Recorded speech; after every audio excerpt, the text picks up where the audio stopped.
வணக்கம். கிறிஸ்துமஸ் வாழ்த்துக்கள். இந்த கிறிஸ்டியன்ஸ் வந்து கிறிஸ்மஸ் கொண்டாடுறோம் இல்லைப்பா, அதுக்கு முன்னாடியே ஒருத்தவங்க வந்து யாராவது கொண்டாடிடுவாங்க. பார்த்தீங்கன்னா ஜனவரியில் தான் ரஷ்யாலலாம் கிறிஸ்மஸ் கொண்டாடுவாங்க. ஆனால் வந்து பார்த்தீங்கன்னா நவம்பர்லேயே சில பேர்லாம் கொண்டாட ஆரம்பிச்சிடுவாங்க. அது யாருன்னு பார்த்தீங்கன்னா நம்மளோட அரசியல்வாதிகள் தான். கிறிஸ்மஸ் மட்டும் இல்லை, எந்த ஒரு மத நம்பிக்கையாக இருந்தாலும் சரிங்க, அதில் வந்து அந்த மத நம்பிக்கையை சார்ந்தவங்க கொண்டாடுறாங்களோ இல்லையோ, நம்ம அரசியல்வாதிங்க இறங்கி செய்யறதுக்கான காரணம் என்ன? ஏன்னா ஒரு ஓட்டு கூட செதறக்கூடாதுங்க. ஒவ்வொரு சமூகத்தினரும் ஒவ்வொரு நம்பிக்கையை சேர்ந்தவங்களும் இருக்கிறாங்க. அதை எல்லாத்தையும் அப்படியே கன்சால்டேட் பண்ணி நம்ம கட்சிக்கு கொண்டு வரணும். அப்படின்னா அந்த மக்கள் எல்லாருக்கும் நான் தான் பிரதிநிதி, உங்களோட பிரச்சனையெல்லாம் வந்து நான் தான் பார்க்குறேன், உங்களோட பிரச்சனை உங்களுக்கு வரத்துக்கு முன்னாடியே நான் உங்கள் முன்னாடி வந்து லாரி முன்னாடி வந்து நின்று உங்களை காப்பாற்றுவேன் அப்படிங்கிற மாதிரி வந்து இன்றைக்கு வரைக்கும் எல்லா அரசியல் கட்சிகளும் அதை வந்து பண்ணிட்டு இருக்காங்க. அதில் குறிப்பாக தமிழ்நாட்டில் அதை டிசைனாக பண்ணுவாங்க. எல்லா மதத்துக்கும் பார்த்தீங்கன்னா ஒரு செட்டப்பு, ஒரு கெட்டப்பு. இப்போது ஹிந்து இப்போ நம்ம திமுகலேருந்து வரலாம். இன்றைக்கி தேர்தல் அரசியலில் இருக்கிற ஒரு பழமையான கட்சி அப்படின்னு பார்த்தீங்கன்னா காங்கிரஸ் இருக்குது. பட் இன்றைக்கி வந்து நம்பர் 1 இருக்கிற ஒரு கட்சினா பார்த்தீங்கன்னா திமுகலேருந்து வரலாம். ஏன்னா அவங்கள மாதிரி வந்து பார்த்தீங்கன்னா மற்றவங்க மேலே அன்பு செலுத்த முடியாது, பண்டிகை கொண்டாட முடியாது, டிசைனாக வந்து தங்களோட ரூல்ஸை மாற்றிக்க முடியாது. எப்படின்னா திமுக அப்படிங்கிறது ஆரம்ப காலகட்டத்தில் தீக்காலேருந்து வந்தனால கடவுள் நம்பிக்கை இல்லை, அப்புறம் ஒன்றை குலம் ஒருவனே தேவன், அதுக்கப்புறம் கொஞ்சம் கொஞ்சமாக வந்து காம்ப்ரமைஸ் ஆகி எல்லா மதத்தினோட ஓட்டையும் படுறதுக்காக இன்னும் நிறைய விஷயம் பண்ணியிருக்காங்க. அப்படி 2021 அவங்க தூக்குனது வேல். ஏன்னா வேலை தூக்குறது தப்புன்னு சொல்ல, முப்பாட்டன் முருகனோட வேலை தூக்கலாம், பெருமை தான். பட் எதற்காக தூக்குறாங்க அப்படிங்கிறது பார்த்தீங்கன்னா வந்து தங்களோட ஓட்டுக்காக கேவலமாக தூக்குனாங்க. அதற்கு முன்னாடி வந்து பார்த்தீங்கன்னா இந்து கடவுள்கள் எல்லாரை பற்றியும் வந்து அவங்கள சார்ந்தவங்களாம் எவ்வளோ கொச்சையாக பேசியிருக்காங்க அப்படிங்கிறத இந்து நண்பர்கள் வந்து மறக்காமல் இருந்துக்க மாட்டாங்க. அது மட்டும் இல்லாமல் சிறுபான்மையின் காவலர்கள் அப்படிங்கிறத என்றைக்குமே தங்களுக்கு ஒரு லேபிளாக ஒட்டியிருக்கிற திமுக என்ன பண்ணுவாங்க பார்த்தீங்கன்னா, ஹிந்துஸ் அண்ட் கிறிஸ்டியன்ஸு இந்த யூடியூபர்ஸ் இருக்கிறாங்களே அவங்களுக்கு எதை பார்த்தாலும் கண்டென்ட்டு, யாரை பார்த்தாலும் கண்டென்ட் மேல் மில்க் பண்ணோன்னே நினச்சிட்டு இருப்பாங்களே அப்படிங்கிற மாதிரி திமுக இந்த சிறுபான்மையினரை பார்த்தா மில்க் பண்ணிடணும், கடைசி சொட்டு பாலை கூட விட்டுறக்கூடாது, ரத்தம் வர வரைக்கும் மில்க் பண்ணோம் அப்படின்னு சொல்லிட்டு கிறிஸ்டியன்ஸ் அண்ட் முஸ்லீம்ஸை வந்து பார்த்தீங்கன்னா சிறுபான்மையின் காவலர்களாக தனக்கு காட்டிட்டு இந்த பண்டிகை டைமில் பண்ணுவாங்க பாருங்கள். இப்போ வந்து நம்ம ரம்ஜானில் எடுத்துக்கிட்டிங்கன்னா அதுக்கு ஒரு கெட்டப் இருக்குது. அந்த இது தொப்பி போட்டுக்கணும், அதுக்கப்புறம் போயிட்டு நோம்பு கஞ்சி குடிக்கணும், அது ஒரு 2 ஸ்பூன் குடிக்கிற மாதிரி கரெக்டாக ஒரு 4 பிக்சர் மாட்டிக்கிச்சா, அதுக்கப்புறம் வந்து பார்த்திங்கன்னா எப்படி ஒரு கட்டிப்பிடி, இப்படி ஒரு கட்டிப்பிடினா அவ்வளோதான், நம்ம நபிகளில் போதித்தது போலவே அல்லாஹ் சொல்லது போலவே அப்படின்னு சொல்லிட்டு வழக்கமாக ஒரு டெம்ப்ளேட் இருக்கும், சொல்லிட்டு வந்துடுவாங்க. அதுக்கப்புறம் அன்றைக்கி வந்து ரம்ஜான் அன்றைக்கி ஒரு வாழ்த்து. இதே மாதிரி கிறிஸ்டியன்ஸ்க்கு என்ன பண்ணுவாங்க, உங்களுக்கு தெரியாமல் இருந்திருக்காது.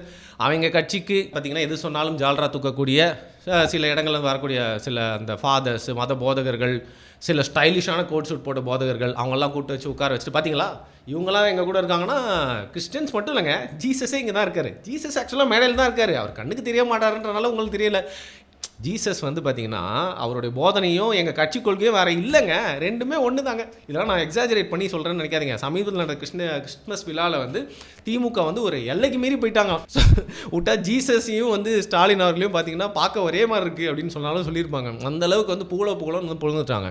அப்படி கிறிஸ்டியானிட்டியில் சொல்கிறதெல்லாம் தான் திமுக செஞ்சிட்ருக்கா. திமுகவுக்கும் கிறிஸ்டியானிட்டியோட போதனைக்கும் என்ன ஒரு சம்மந்தம் இருக்குது? ஆனால் இவங்க வந்து பார்த்திங்கன்னா வேணும்னா நம்ம துணை முதல்வரே வந்து நானும் ஒரு கிறிஸ்டியன் தான் அப்படின்னுவார். ஸோ இந்த மாதிரி வந்து கிறிஸ்தவ மக்களை அவங்க வந்து ஏமாத்துறதுக்காக எல்லா கட்சிகளும் பண்ணாலும் திமுக ஒரு படி மேலே போயிட்டு கேட்க வெட்டுவாங்க பாருங்கள், சதக்குன்னு வெட்டி கிறிஸ்தவர்களுக்கு நாங்கள் தான் வந்து பாதுகாவலன், இன்ஃபேக்ட் நாங்களாம் கிறிஸ்டியன்ஸு அப்படின்னே வந்து நிறைய இடங்களில் வந்து பார்த்திங்கன்னா வந்து சொல்லியிருக்காங்க. ஸோ அவங்க வந்து கிறிஸ்டியன்ஸை மில்க் பண்ணுறதுல வந்து ஒரு வருஷமும் தவற விடவே மாட்டார்கள். ஆனால் அதுக்கப்புறம் கிறிஸ்தவர்களுக்கு என்ன பண்ணாங்க அப்படின்னு கேட்டிங்கன்னா வந்து பார்த்திங்கன்னா எதுவும் பண்ண தேவையில்லைங்க. ஒரு கிறிஸ்தவனுக்கோ முஸ்லீமுக்கோ இந்துக்கோ நீங்கள் உங்களுக்கு ஓட்டு போட்டவனோ போடாதவனோ உங்கள் நாட்டில் வாழ்கிறவனா அவனுக்கு எளியவனுக்கு என்ன பண்ணீங்க அப்படிங்கிற கேள்வி தான். ஸோ கிறிஸ்டியன்ஸ்க்கு மட்டும் என்ன பண்ணாங்க அப்படிங்கிறத நம்ம கேட்கறதுக்கு வந்து பார்த்திங்கன்னா அதை மட்டும் எதுக்கு தனியாக கேட்கணும், யாருக்குமே எதுவுமே பண்ணல அப்படிங்கிற மாதிரி இந்த அரசியல்வாதிகளை பொதுமைப்படுத்தி பேசிடலாம். பட் திமுக இந்த ரகம், இதோட சற்றும் குறைவில்லாதவங்க அதிமுக ஆல்மோஸ்ட் இதே பேட்டர்னை ஃபாலோ பண்ணுவாங்க. என்ன இப்போ ஒரு ஸ்டாலின் கொஞ்சம் ஃபேமஸாக இருக்கிறனால எடப்பாடி பழனிசாமி நடத்துகிற கிறிஸ்மஸ் விழா வந்து பார்த்திங்கன்னா பெருசாக மீடியாவுக்கு அட்டென்ஷனுக்கு வரல. ஆனால் ஜெயலலிதா அவர்கள் வந்து வேறு லெவலில் சில விஷயம்லாம் பண்ணியிருக்காங்க. அவங்களும் நோம்பு கஞ்சிலாம் வந்து குடிப்பாங்க. இன்ஃபேக்ட் அவங்க வந்து அந்த குல்லா போட்டாங்களா இல்லை அவங்க ரம்ஜான் விழாவுக்கு போகும்போது சென்னை ஃபுல்லாக வந்து அன்றைக்கி இருக்க காலகட்டத்தில் பேனரில் வந்து பார்த்திங்கன்னா அவங்க தலையில் ஒரு குல்லா வச்சு அவங்க நோம்பு கஞ்சி குடிக்கிற மாதிரி போட்டிருப்பாங்க. ஸோ பார்த்தா சிரிப்பாக வரும். இல்லை அவங்க அப்படி போட்டிருக்காங்கன்னா சிரிப்பாக இல்லை, சரி மக்களை ஏமாத்துறதுக்கு அரசியல்வாதிங்க என்னெல்லாம் பண்ணுறாங்க பாரு அப்படின்னு சொல்லிட்டு சற்றும் குறையாமல் வந்து திமுக என்ன பண்ணுதோ அப்படியே வந்து ஏடிஎம்கே ரெப்ளிகேட் பண்ணும். இப்போது மற்ற கட்சிகளுக்கு வரலாம். பிஜேபி இதெல்லாம் கொண்டாடணும்னு அவசியம் இல்லை. பட் எனக்குமே காங்கிரஸ் வந்து பார்த்திங்கன்னா கிறிஸ்டியன் முஸ்லீம்ஸ் ஓட்டை வந்து கன்சல்டேட் பண்ணணும், குறிப்பாக கிறிஸ்டியன்ஸ் வந்து ஓட்டை கன்சல்ட் பண்ணணும்னு சொல்லிட்டு அவங்களும் கிறிஸ்துமஸ் விழாலாம் வந்து கொண்டாடுவாங்க. இன்ஃபேக்ட் நம்ம ஊரில் வந்து ஒரு செத்த பாம்பாக இருக்கிறதுனால இந்த படத்தை பற்றி தேவையான அளவுக்கு ஆராய்ஞ்சிட்டதுனால இதுக்கு மேலே எந்தமே சக்கையாக புழிஞ்சாலும் வராது அப்படிங்கிறனால அவங்க அப்படியே தட்டி விடலாம். அதுக்கப்புறம் ஒரு புதிதாக வந்த கட்சியான நாம் தமிழர் கட்சி, எனக்கு நீங்கள் திரும்பியும் சொல்லலாம், என்னடா நாம் தமிழர் முட்டு கொடுக்க வந்துட்டியான்னு சொல்லிட்டு, நான் சீமானுக்கெல்லாம் முட்டு கொடுக்க மாட்டேன். தமிழ் தேசியம் கிறிஸ்தவத்தையும் இஸ்லாமியர்களையும் எப்படி அணுகுச்சு அப்படிங்கிறதுல சில நல்ல விஷயங்கள் இருந்தால் அதை நம்ம சுட்டி காட்டணும்.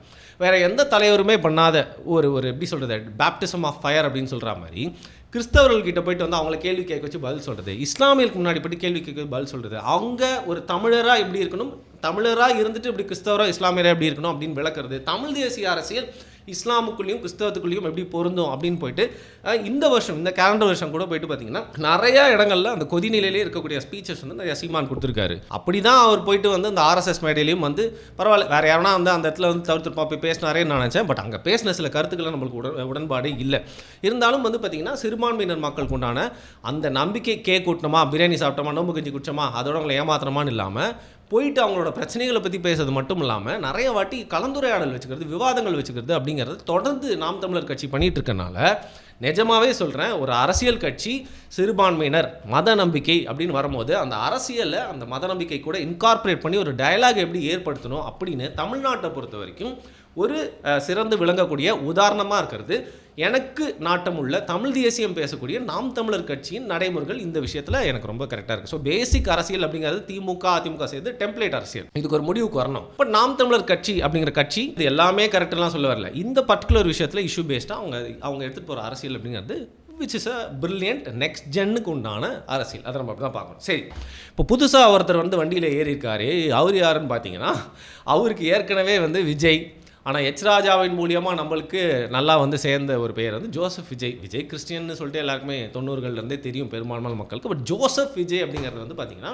அவர் அடையாளப்படுத்தப்பட்டு பின்னாளில் அவர் கட்சி தொடங்குறப்போ வந்து பார்த்திங்கன்னா நிறைய குங்குமம் வச்சுக்கிறது, தன்னை ஒரு ஹிந்துவாக காட்டிக்கிறது மட்டும் இல்லாமல் இப்போ ரீசெண்டாக வேலை தூக்குனது, அண்ட் போன வருஷமும் பார்த்தீங்கன்னா இஸ்லாமியர்கள் கூட சேர்ந்து வந்து இதெல்லாம் பண்ணார், தொழுவெல்லாம் வந்து பண்ணார், கூட சேர்ந்து ஆதவர்ஜனா சரியாக ப்ராக்டிஸ் பண்ணார், தப்பாக பண்ணார், அதெல்லாம் வேறு விஷயம்.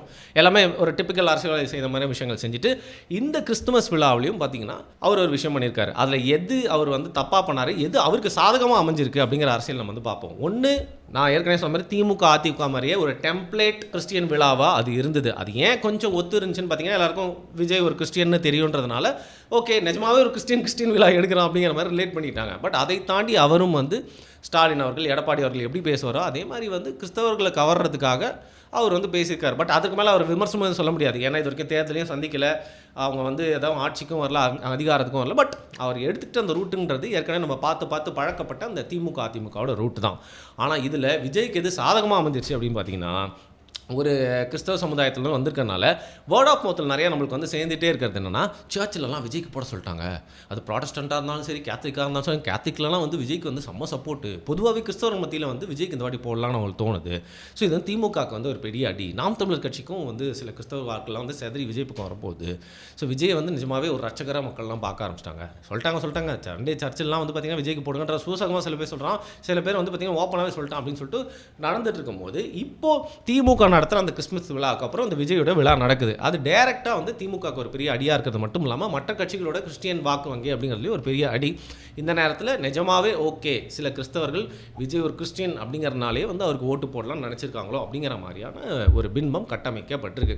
But basically my moral of the story is, அது கிறிஸ்தவர்களோ இந்துக்கள் பெரும்பான்மையாக இருக்கிறனால அவங்களுக்கு இது நம்ம அவங்களுக்கும் பொருந்தும். ஆக்சுவலாக யாராக இருந்தாலும் உங்களோட மதத்தின் பெயரில் சொல்லிட்டு அரசியல் ரொம்ப ஹார்ட் கோராக செய்கிறதுக்கு வராங்கல்ல, அது பிஜேபியாக இருக்கட்டும், இல்லை மற்ற கட்சிகள் கிறிஸ்தவர்கள் இஸ்லாமியர்கிட்ட வாக்கப்படுறதுக்காக அடிக்கக்கூடிய பல்ட்டிகளாக இருக்கட்டும், இவங்க எல்லாரையுமே நீங்கள் யூஸ் பண்ணிக்கோங்க. அதாவது இந்த எலெக்ஷனில் இவனுக்கு போட்டால் என்னுடைய வாழ்க்கை எந்த அளவுக்கு ஈஸியாக இருக்கும், அதை ஒரு மதத்தை பற்றி மட்டும் வச்சு மதத்தை பற்றி வச்சும் யோசிக்கலாம். பட் அதை வச்சே ஃபுல்லாக அவங்கள வச்சு ஓட்டு போடாதீங்க, அதை ஒரு ஃபேக்டராக வச்சுக்கோங்க. ஏன்னா இன்றைக்கி நம்ம வந்து என்ன மதத்தில் பிரிஞ்சாக இருந்தாலும் நம்ம ஏழை வந்து எல்லா மதத்துலேயும் இருக்கான், எல்லா மதத்தில் இருக்கவங்களுக்கும் ஒரே பிரச்சனை தான் இருக்குது. அந்த வகையில் வந்து நம்ம அணுகக்கூடியது முழுக்க மத சார்பாகவே அணுகாமல் நம்மளுக்கு இந்த எலெக்ஷனில் யார் போட்டால் ஜெயிச்சா இந்த அக்கிரமங்கள் ஒழியும், இந்த அடுத்த 5 வருஷம் நல்லாயிருக்கும் அப்படின்னு சொல்லிட்டு அது கிறிஸ்தவர்களோ இந்துக்களோ முஸ்லீம்களோ 3 பேருமே வந்து இந்த ஃபேக்டரில் வச்சு தான் வந்து பண்ணணும். அதனால் உங்களுக்கு ரொம்ப பிடிச்ச சாமி, உங்களை வாழ வைக்கும் தெய்வத்தை வச்சுட்டு இவங்க வந்து ஒரு நாள் டயலாக் பேசிட்டு போயிடுவாங்க. இவங்க ப்ரீச் வாட் யூ கேன் ப்ராக்டிஸ்ன்னு சொல்லுவாங்க. அந்த மாதிரி வந்து இவங்க ப்ரீச் பண்ணுறதை 1% இவங்க வந்து ப்ராக்டிஸ் பண்ணியிருக்காங்களா? ஸ்டாலின் அவர்களுக்கும் எடப்பாடி பழனிசாமிக்கும் கிறிஸ்தவத்தில் இருக்கிற ஏதாவது ஒரு போதனையை இன்றைக்கி வரைக்கும் அவங்களோட அரசியல் வாழ்க்கையில் வந்து கடைபிடிச்சிருப்பாங்களா? ஏன் விஜய் தன்னை ஒரு கிறிஸ்தவர் அப்படின்னு ஓப்பனாக சொல்லிக்கிறாரு. அவர் வந்து தன்னோட வாழ்க்கையில் ஃபுல்லுக்காக வந்து படத்தில் வந்து பார்த்தீங்கன்னா கிறிஸ்தவத்தை வந்து எங்கே பேசியிருக்காரு. அந்த இப்போ படத்தில் பார்த்தீங்கன்னா வந்து ஸ்டைலுக்காக கிராஸை காதில் தொங்க விட்டுருக்காரு, சில பாட்டிலெல்லாம் வந்து கழுத்தில் தொங்க விட்டுருக்காரு. இதை தாண்டி அவருடைய படத்தில் வரக்கூடிய மெசேஜ், அவர் படத்தில் வந்து எல்லாமே கிறிஸ்தவம் சொல்லி கொடுத்து தான் காட்டினாரா? ஸோ யாரையுமே வந்து அந்த மதத்தின் பேரால் வந்து நம்பி ஏமாறாதீங்க. ஸோ இதன் மூலிமா உங்ககிட்ட உங்கள் ஹார்ட்டை ஈஸியாக டச் பண்ணிடலாம் அப்படின்னு பார்ப்பாங்க. ஏன்னா இன்றைக்கி வந்து சோத்துக்கே இல்லைனா கூட பணக்காரனும் ஏழையும் வந்து நம்பிட்டு இருக்கிறது அப்படின்னு பார்த்தீங்கன்னா சொல்லிட்டு கடவுள் வந்து அந்த அளவுக்கு வந்து நம்புவாங்க. அந்த மாதிரி வந்து உங்களோட நம்பிக்கையின் பேரில் பயன்படுத்தி உங்கள் சென்டிமெண்ட்டை டச் பண்ணி இந்த மாதிரி அரசியல் கட்சிகள் வர்றப்போ எது சிறந்த அரசியல், உங்களோட மத நம்பிக்கைக்கும் உங்களோட வாழ்க்கை முறைக்கும் உங்களோட வாழ்க்கை அடுத்த லெவலுக்கு போகிறதுக்கு எது சிறந்த அரசியல் அப்படிங்கிறத புரிஞ்சுக்கிட்டு யார்கிட்டையும் ஏமாறாமல் வரக்கூடிய தேர்தலில் வந்து ஓட் பண்ணுங்கள். மறுபடியும் ஒரு முறை கிறிஸ்மஸ் நல்வாழ்த்துக்கள். நன்றி.